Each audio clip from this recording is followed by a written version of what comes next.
China's virus strategy to protect its citizen for zero infection from coronavirus. How China protect its citizen for zero infection from coronavirus?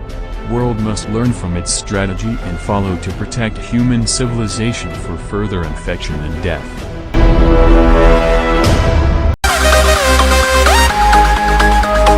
Welcome to Watch Global Movies channel. Wish your family, make yourself happy and entertain you every day. Stay up to date with the latest news and movies.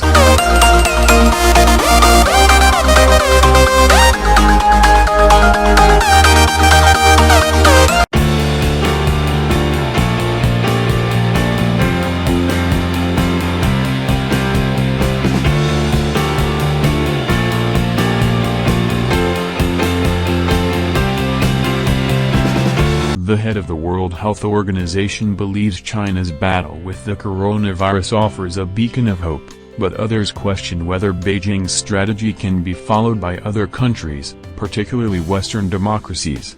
China has reported only one new local infection over the past 4 days, a seemingly remarkable turnaround given the chaos that surrounded the initial outbreak in the city of Wuhan. While some experts caution against accepting Beijing's figures at face value, WHO Chief Tedros Adhanom Ghebreyesus insisted China's success provides hope for the rest of the world. But China is a particular case, a centrally controlled, top-down, one-party authoritarian state that allows no dissent and can mobilize vast resources on a single issue. Close down and contain. In January, China effectively shut down Wuhan and placed its 11 million residents in effective quarantine, a move it then replicated in the rest of Hubei province, putting 50 million people in mass isolation. Across the rest of the country, residents were strongly encouraged to stay at home. Hundreds of millions of Chinese live in closed residential complexes where neighborhood committees can police movement in and out, meaning compliance could be closely monitored. Containment works, Sharon Lewin, professor of medicine at the University of Melbourne, told AFP. 2 weeks after the closure of Wuhan, which is exactly the incubation period, the number of infections started to drop. Extreme social distancing and home quarantines have been used to differing degrees by a rising number of European countries, with some US states following suit. But an Imperial College London study warned that while that strategy appeared to have succeeded to date in China, it carried enormous social and economic costs in the short and long term. The major challenge of suppression is that this type of intensive intervention package will need to be maintained until a vaccine becomes available, potentially 18 months or more, it said.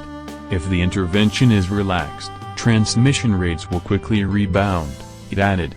Mass mobilization. At least 42,000 doctors and medical personnel were sent to Hubei province to shore up the province's health services, which had, according to public health professor Zheng Zijia from Peking University, essentially collapsed under the strain of the fast-spreading epidemic. Health experts from China's Red Cross are currently helping overwhelmed hospitals in Italy, which has fast overtaken China as the worst-hit country in terms of coronavirus deaths. China's ability to mobilize small armies of medical workers did not come with protection from contagion.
more than 300 medical staff were infected across the country and 13 have died from COVID-19, according to Health Ministry figures published early March.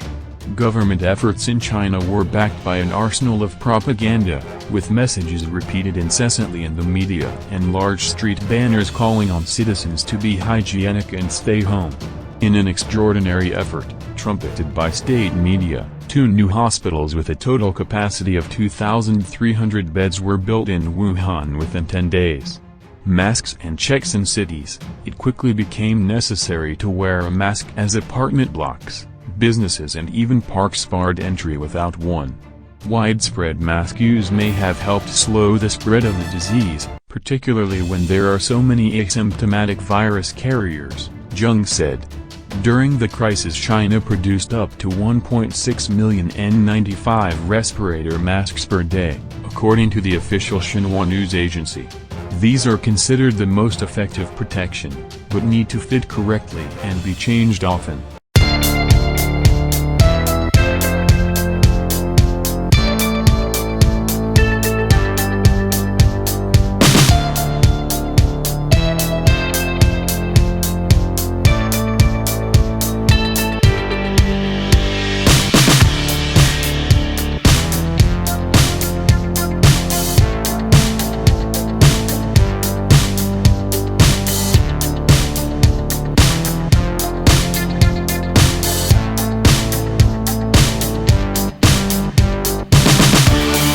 To boost detection rates, temperature checkpoints were installed outside buildings and shops, or in public places.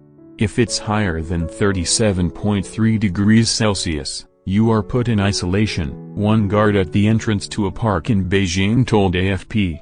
And in the high-tech country where privacy is limited, many localities require citizens to show a QR code on their phone that rates them as green, yellow or red. This assessment, based on tracking of whether they visited a high-risk zone, is now an entrance requirement for many businesses.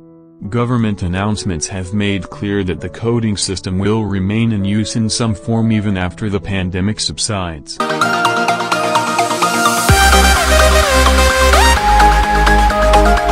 Thanks for watching Global Movies, your global entertainment.